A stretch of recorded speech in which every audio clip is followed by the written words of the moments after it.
all rise for the national anthem, please. Oh, Canada, our home and native land, true patriot love in all the sun's command. With glowing hearts we see thee rise, the true north, strong and free. From far and wide, oh Canada, we stand on guard for thee. God keep our land glorious and free. Oh Canada, we stand on guard for thee. Oh Canada, we stand on guard for thee.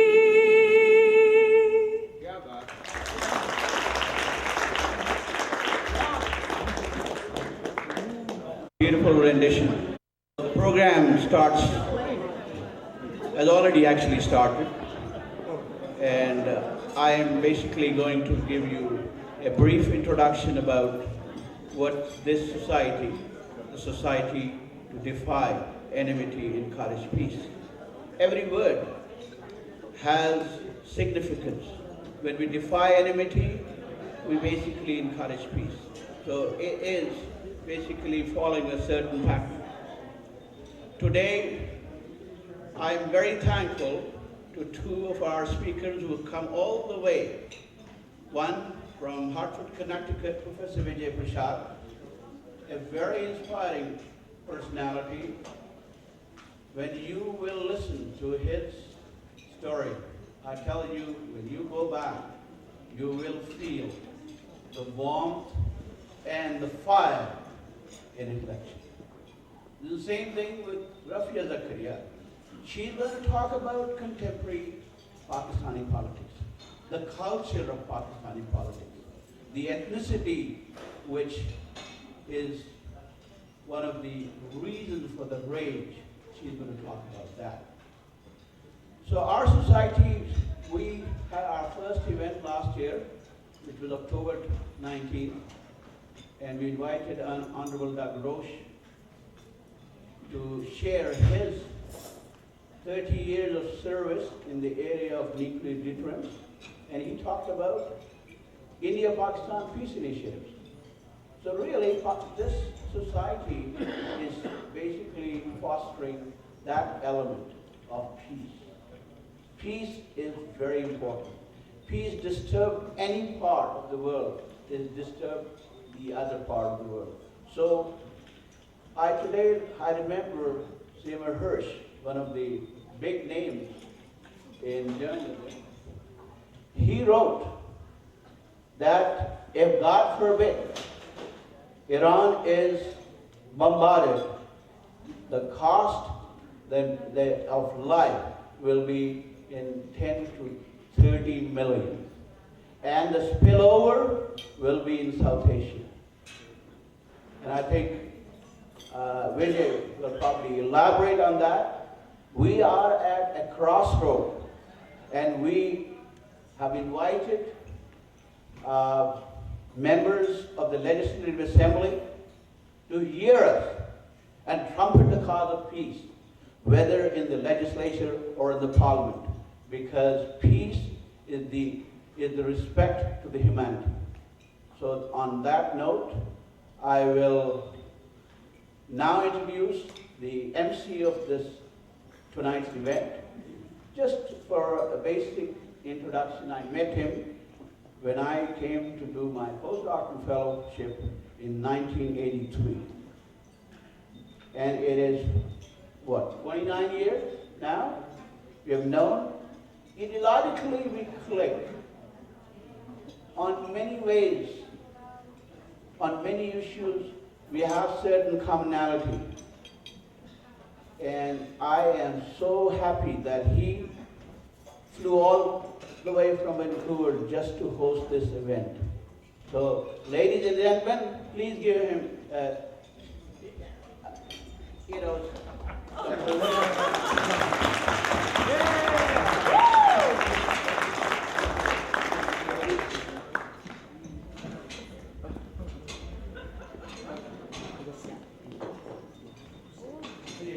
My name is Zahid Makhtoom. I'm your humble servant for this portion of the evening. And I am so honored to be here and meet so many of my beautiful friends that I have missed for a long time, because coming from Vancouver to your fine city causes me to lose about 20-25% of oxygen, because you guys are too high and we are right at the sea level. It also causes me to lose about 60% of the moisture that my skin and myself are used to. So I have to drink gallons of water in order to be able to relate to you. So I'm very grateful that I'm here. Secondly, there were two events that were conflicting. I had tickets to Madonna's concert tonight in Edmonton and in Vancouver in this Rogers Stadium. And I gave up those two tickets for a Vijay and a Wasim and Rafi. Secondly, tomorrow morning, my ideal, my hero, his name is Foja Singh. He's 101-year-old. And he is a marathon runner. He runs a marathon within 5 hours, which is quite an accomplishment for somebody who started running at age 82. And he runs maybe 2 or 3 marathons a year. And he's running tomorrow in Surrey, British Columbia. And so those two events, but just to be with you and to see these beautiful faces and meet with all of you, meet my Netaji, Dr. Panu, who is my teacher, Dr. Salim Qureshi, my teacher, Regula, my teacher, and my daughter, her guy, Julio, who is sitting there. It's so beautiful to see you all, and I'm very grateful, and I'm honored and delighted to be in your midst. So what I'm going to do, because I won't be speaking too much, because it's not me, I'm just a dumb old guy. But I'll request two honored speakers and two very beautiful people. They have taught us, at least Vijay. I have not read much from Rafia, but Vijay has taught me a great deal. And I have learn to consider him as some person who is carrying the torch that was lit by the likes of Edward Said. And he is able to, if you read him, he's one person who is able to think like Adorno when he wants to, or think like Zizek, and then write so fluently as Arundhati would try, and which is quite incredible to be able to remain so lucid in these times of infamy, when we are confronting what can very well be construed as fascism. And I think in his book, Everybody Was Kung Fu Fighting, Vijay does talk about that. These are very serious times. These are the times when people are being killed on wholesale, when human life has become so cheap that some guy sitting in some office somewhere in the morning, every Tuesday morning, goes through a ream of papers and decides who is going to die this week, and where are they going to attack, and what village they are going to destroy, what family they are going to destroy. These are very tough times. These are times of impunity. And during these times, people like Vijay, people like Rafi are the prophets. And for me, they are the ones who constitute my voice. And I'm so grateful to be under the same roof that they are, because of the things that they have focused on. And you read Vijay, his latest work on Libya, it was just so clear. There was absolutely no gap there in thinking. And he's talking about what was happening in the rest of Arabia or North Africa, Egypt, was not something that was replicated in Libya. That was yet another, some kind of a color-coded revolution that approximated what was happening in the former Soviet republics and the former Warsaw Pact countries, stuff like that. And he was able to focus on that. Who's doing that? People like Tariq Ali, people like Vijay. These are very few people. People like Arundhati Roy. Imagine what Arundhati was able to write about Maoists, what Arundhati was able to write about the power of a state in India that was mimicking the neoliberal state from North America. So I'm privileged and honored to request Vijay Sai and Rafiaji to come and join me here. And I will request Dr. Wasim to take his chair as well.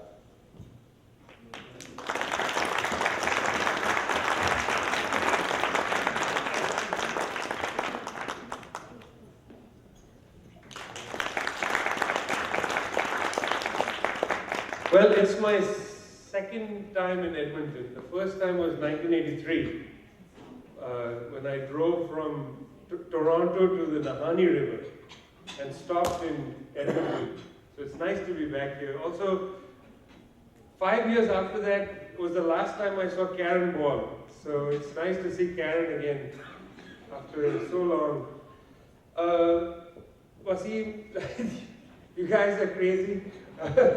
2 years ago you wrote and said, will you come here? And all I can think is, you know, ek tarz se tagaful hai, so unko mubarak, etc. My presentation will perhaps be titled, Canada, please don't be afraid of Iran. This is all that I want to say. Canada, Iran has nothing for you. Stephen Harper, you can come out of the toilet now. It's okay. The G7 has left the building. There's no need to be afraid anymore. You don't have to sit next to Netanyahu and smile at him like a lost puppy. It's okay. You are forgiven. So yehi baat hai. Canada, please don't be afraid of Iran. It has nothing for you. I'm going to read a little from my book called Uncle Swami. Those of you who remember Manto, how many of you remember Manto? 6, 7 people? Chalo. Manto had a great set of letters in the 1950s. Some of you may have read them. They were called Letters to Uncle Sam. He had written them as a nephew. Uncle Sam, etc. The opening of my book, Uncle Swami, starts with a section called Letter to Uncle Swami. So I thought I'll read this to you and then I'll explain why I said, please don't be afraid of Iran. But first, my letter to Uncle Swami. Dear Uncle Swami, it has been 10 years since the planes crashed into your buildings. It was a shock to your system. You are not used to such things. It didn't break your heart. It sharpened your rage. Like an exhausted dragon, you whipped your tail around, crashing into other buildings, these in far-off Kabul and Kandahar, Mazar-e-Sharif and Herat, later Baghdad and Basra. And your feet stomped on your own ground, crushing Balbir Singh Sodhi and Gurcharanjit Singh Anand, Imran Tahir and Ahmed Abulain. These latter are just names sitting patiently in your computer systems, either in mortuary registers or deportation files. The people behind them are shadows. You smiled at them when they served you your curries and patted their backs when they delivered their assignments on time. But you didn't really care about them, what they were made of, their moral compasses. Planes crash, people are smashed, here and there and here. Please do not take my blunt words to heart, Uncle. You have been good to me. You have been good to many of us. But why does my stomach still churn when somebody with a badge comes up to me, thinking in my clenched head that my time has come? I am going to be led to a plane and sent back to where I came from. Is it because that badge has started stopping me more often these past 10 years, asking me why I am, where I am going, and what I believe in? Who are these people with badges, Uncle, and why do they stare at me? I have heartburn, Uncle. I will take to drink. I will take to drugs. I will take to watching TV, eating fast food, going into debt. I will not exfoliate. I will not eat salad. I will not read the newspaper. I cannot wear my headscarf. I cannot grow my beard. I cannot speak my name and allow its poetry to ring through the air. You send American aid all around, throwing money and cheese at the world's poor. Even that aid is money you have borrowed from others. Lords are thieves whose theft is proper. But Uncle, there is no aid for us. All we want is your kindness and a little decency. Your obedient servant, Vijay Prashad. So that's it. What is wrong with Iran? In 1957, 4 years after the United States President went to the UN General Assembly and declared that the countries that have atom bombs must now have a program called Atoms for Peace. So in 1957, the United States government signed an agreement with Iran to transfer fissionable material so that Iran could start a program to create nuclear energy. Finally, in 1967, Iran signed the Non-Proliferation Treaty and went under International Atomic Energy Agency Safeguards Agreement.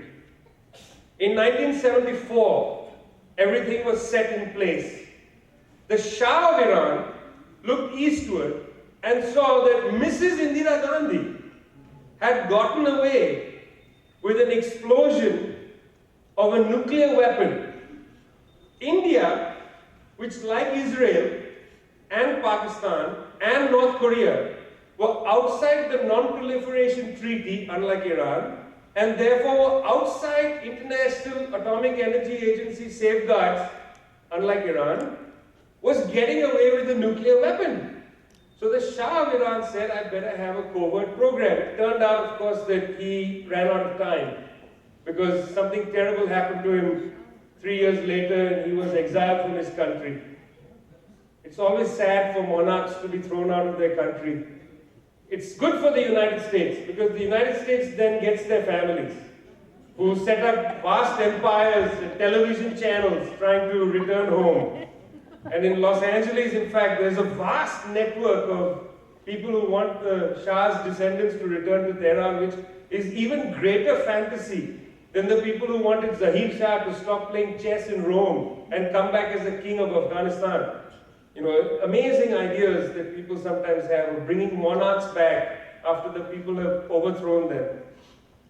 But in Iran, there was no open nuclear program. They developed a program towards peaceful nuclear under the NPT and under the IAEA, the International Atomic Energy Agency. In other words, they had, through Eisenhower's project of weapons for peace, atoms for peace, they had a right to develop nuclear energy. Let's leave that aside for a moment. South Asia has a very old relationship to Iran, to Central Asia. I mean, I remember that vividly because my grandfather would sit up late at night and translate books from Farsi into English. That was one of his side jobs for the Asiatic Society of India, based in Calcutta in Bengal. We have a very old relationship with Iran. Some of us know that because there is so much Iranian culture inside India, inside Pakistan.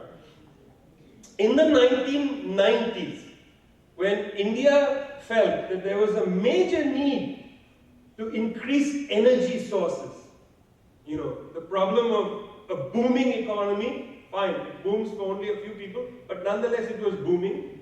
The problem for a booming economy is it needs vast amounts of energy. And India's domestic energy, like China, is of course coal, which only in the United States will they try to convince you can be clean coal. Coal is always dirty, like your tar sands oil. However much people say, okay, fine. Okay, fine. We won't get into that. It's too touchy for your own economy. But coal is a nightmare for India. So India was very interested in getting more gas from the neighbors, Central Asia and from Iran. Because Iran produces a vast amount of natural gas. Some of it comes out of Ahmadinejad's mouth, but let's set that aside also for now. Vast amount of natural gas is produced in Iran. It's okay, once in a while you can make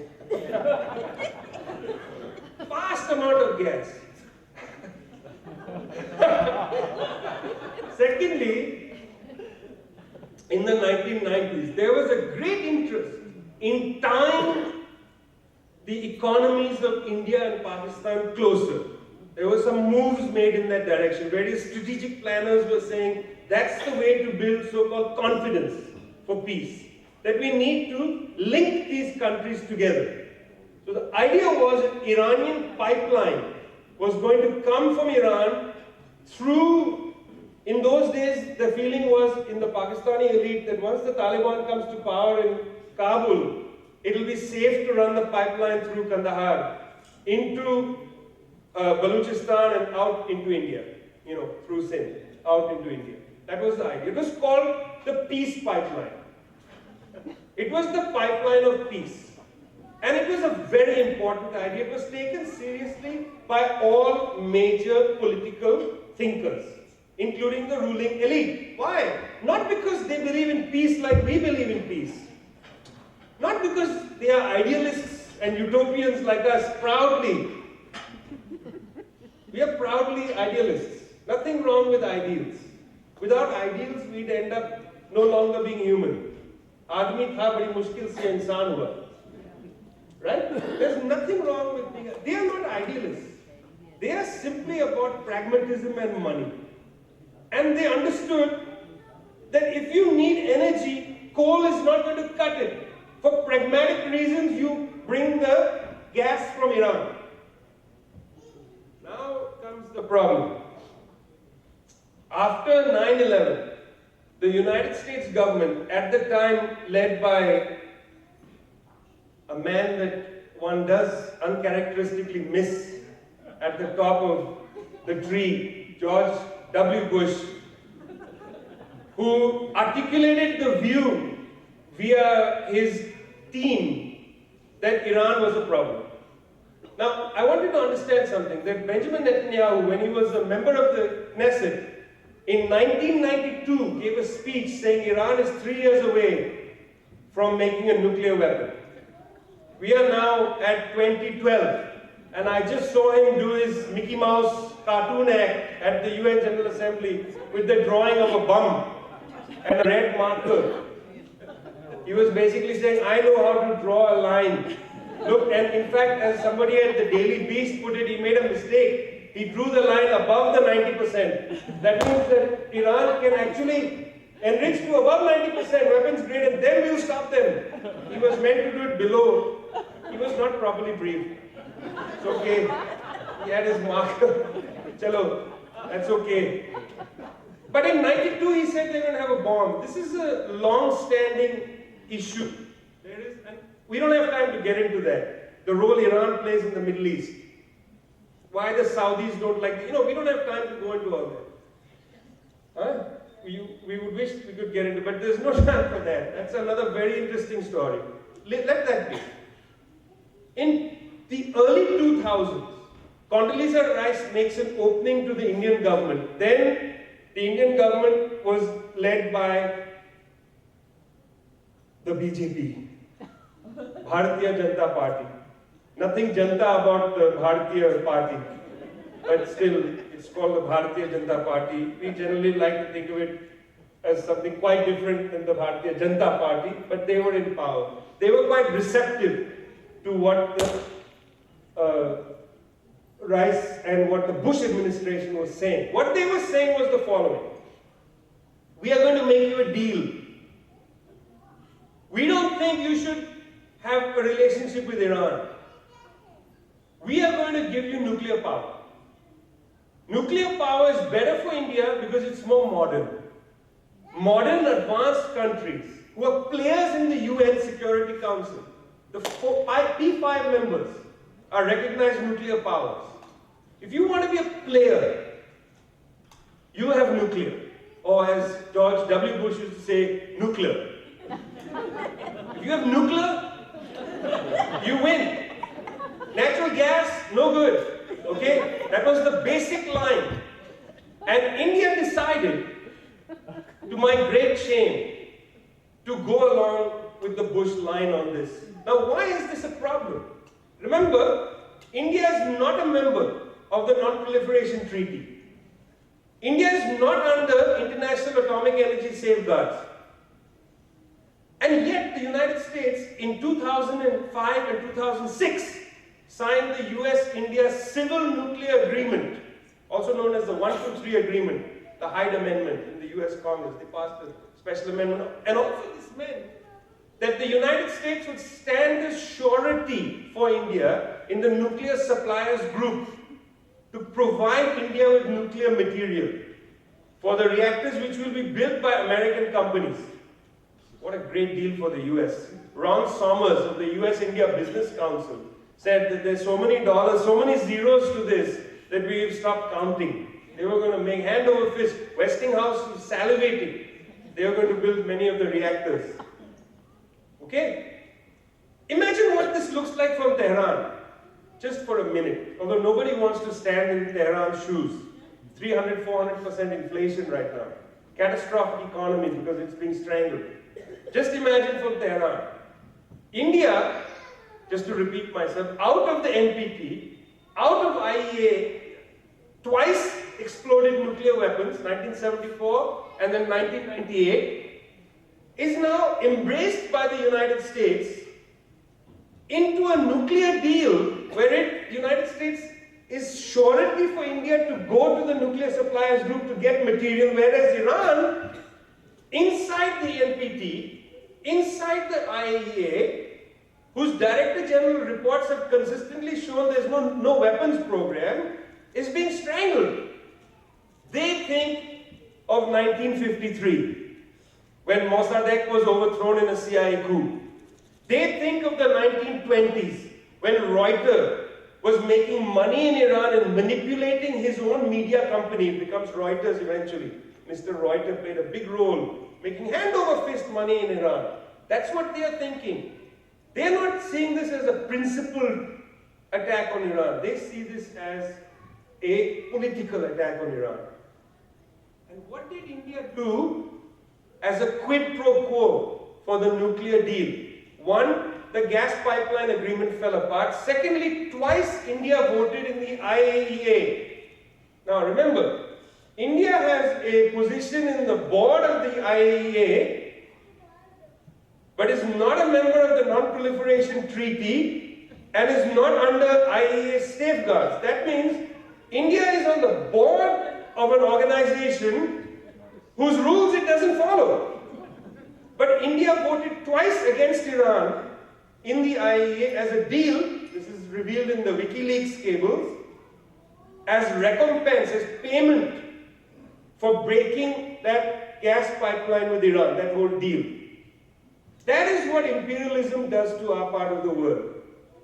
Those actual ties that link people together, those economic ties, these are not idealists, again, who wanted that pipeline.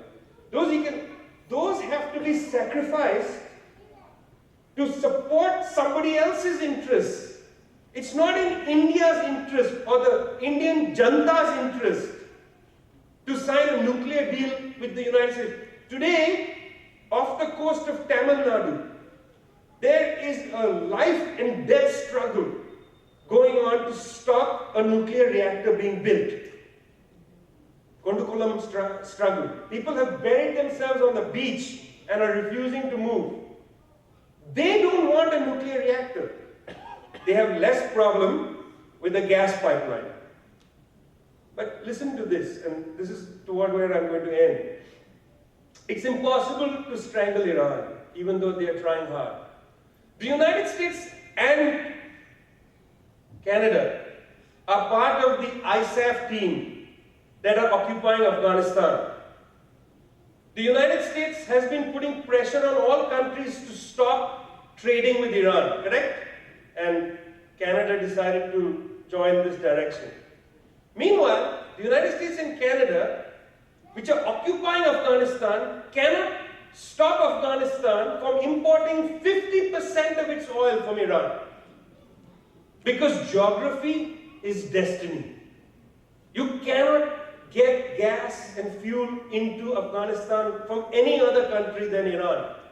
That means they are forcing India to cut oil import from Iran, but they cannot stop Afghanistan from, even though they are occupying Afghanistan. Meanwhile, recently at the non-aligned meeting, at the side of the meeting, India, Iran and Afghanistan had a very important meeting. And the next day, Iran and Pakistan had a very important meeting. And I'll just summarize the two meetings and I'll close near there. The India-Iran-Afghanistan meeting was about a port city, the port of Chabahar in southeastern Iran. India has substantially invested in the reconstruction of that port. India built a train line and a road from Kandahar to the Iran border. The Iranians have built a train line and road from the port to the border to meet the thing. The idea is that India wants access to trade in Central Asia and Afghanistan. And this port is going to be completed. This is going on regardless of the strangulation. And guess what? I bet you've never heard of this deal. I bet this has never been reported in the, National Post? Globe and Mail even. I bet nobody reports any of this stuff. The next day, the Iranians and Pakistanis met. And they talked about a port city in Balochistan, which was heavy investment from the Chinese and Singaporeans. Recently, the port of Gwadar was turned over to the Chinese. What the Pakistanis and Iranians talked about was building a rail and road link between Chabahar port and Gwadar port. In other words, they don't want these two ports to see each other as competitive. There's enough business in Central Asia for everybody. But to get there, you have to go through Pakistan, Iran, and Afghanistan. These countries are going to link themselves to each other inevitably. The future is in regionalism. The future is not in imperialism. Imperialism is a fantasy. Imperialism wants to bomb countries into submission. Regionalism wants to link people together so they can improve their livelihood. 20 odd years ago, I was doing my dissertation research in, I guess this was 92. I was in Punjab. At that time I was in Jalandhar. And I met, this is for you, I met a very great poet whose name was Gurdas Ram Alam. Not many people know him, but he was a great poet. And I have some of his books, but he recited a few lines and I'll share them with you. And then, so this is the few lines. क्यों भाई निहाला आजादी तू है देखी ना भाई प्रावा न खादी न वेखी मैं जगुती सुनी असी अंबाला ती आई सी. Thank you very much.